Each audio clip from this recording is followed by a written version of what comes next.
आगोलाव थारमाने आं बर'बो गैया जेनेबा ओरैनो समाज सेबक मावबाय थायो मानो हाबखो नोंथाङा? मानो हाखौ माने गामिनि जौगाहाय माने जोंहा थालांगोन आरो बेयाव जुदि मोजां खामानि मावनायनि बेले माने दिनै मानगोनां जोंनि प्रमद बरा दिनै जेबो मोजां रायजोनि खामानि मावदों मावमारदोंना बिथाङा मोजां? मावमारदों दा होनो बेखायनो हादोंना बिथाङा रायजोनो? होनायखौ मा जों होदों?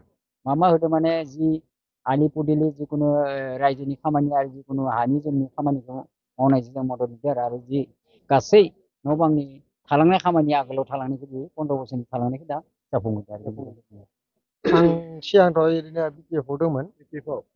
बे मानो गारखो एसां बिपिएफ 17 बोसोर सालायबाय बिथांमोना एसेबां मोजां सारखार सालायबाय दिनै प्रमद बर'आथ' जेबोखौनो मावाखै होनना बुंदों मानो हाबखो?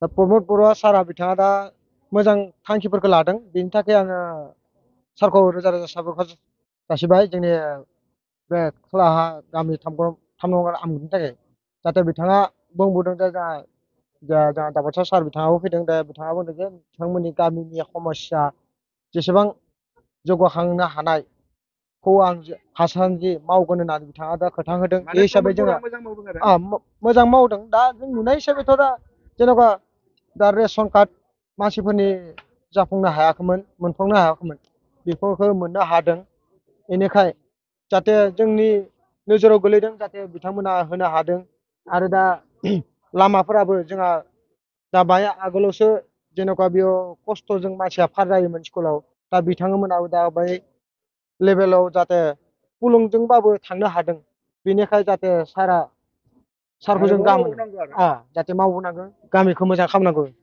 কি ক'ব আপুনি যেহেতু আজি ইউপিপিএলত জইন হ'ল কিয় আহিলে ইউপিপিএলত আগতে ক'ত আছিলা?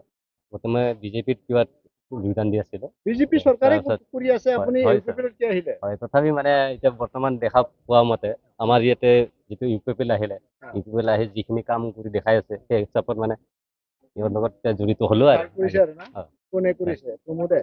হয় বৰ্তমানতো এওঁৱে কৰি আছে। প্ৰমোদে কৰি আছে? ভাল কৰিছে না? ভালে ৰাস্তা কৰিছে? ক'ত কৰিছে ৰাস্তা? ৰাস্তা বনাইছে আমাৰ ইয়াতে বৰ্তমান ইউপিপিএল চলাই আছে যেতিয়া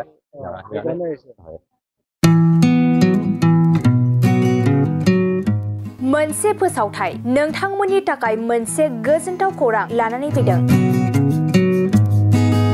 चिरां जिल्लानि सिङाव थानाय काजलगावनि सिफुं हटेलखौ गुवाहाटी नोगोरनि साखाथियाव थानाय सानसारियाव गोदानै मोनसे सिफुं हटेल ब्रान्च खुलिनाया नोंथांमोननि थाखाय गोजोनथाव खौरां लानानै फैदों।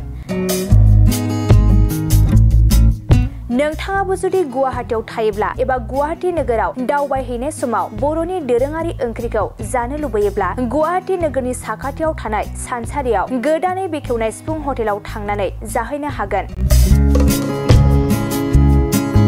बे सिफुं हटेलाव नोंथाङा बाङाय बेसेनावनो बर'नि गोबां गुबुन गुबुन दोरोङारि जाग्रा ओंख्रिफोरखौ मोननो हागोन। अनला दाउ, सबाय दाउ, अमाजों नारजि, मैथा अमा, ना बाथोन, थारुन ना, थारुन अमा आरो गोबां बायदि बायदि बर'नि ओंख्रिखौ बे बर'नि सिफुं हटेलाव मोननाय जायो।